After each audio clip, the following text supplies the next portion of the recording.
Salut à tous et bienvenue dans ma campagne landaise dans le Marensin sur la Côte d'Argent.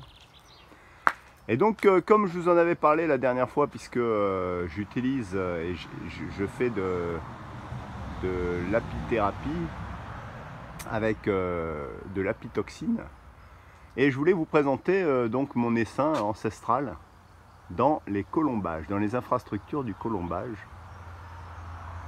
Et comme je vous disais, vous voyez toutes les bouteilles anti-frelons que l'on vient de changer. On commence à les mettre en avril, même fin mars, début avril, parce que les frelons asiatiques essaiment à ce moment-là, et on attrape des centaines de rennes et de frelons asiatiques. Vous voyez là dans le pot, vous en avez déjà.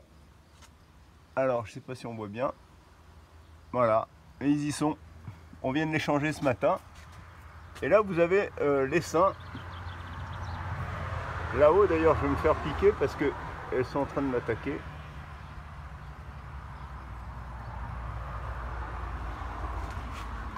Alors,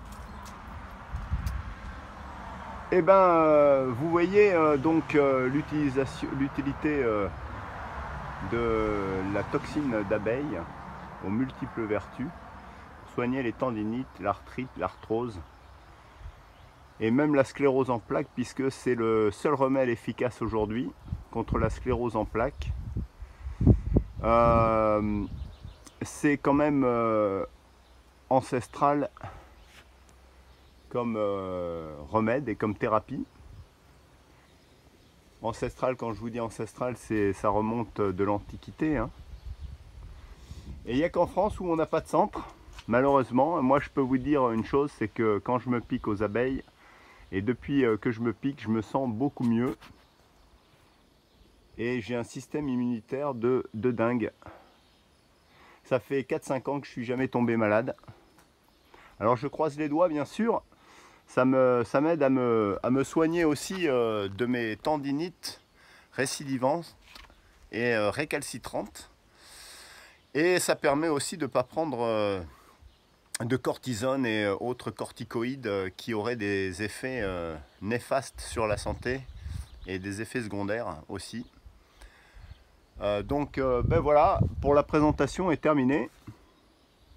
Puis la prochaine fois, ben écoutez, on ramassera ici sur le sol, parce que tant faire se peut que de ramasser les abeilles qui sont au déclin et dans le déclin, et qui de toutes les manières, quand elles sont au sol, sont vouées à mourir. Donc autant utiliser leur venin bienfaiteur. Alors sur ce, je vous dis à la prochaine. Et puis renseignez-vous sur l'apithérapie et l'apitoxine, ce qu'on appelle aussi l'apipuncture. Comme ça, vous verrez que c'est quelque chose de formidable. Allez, à bientôt.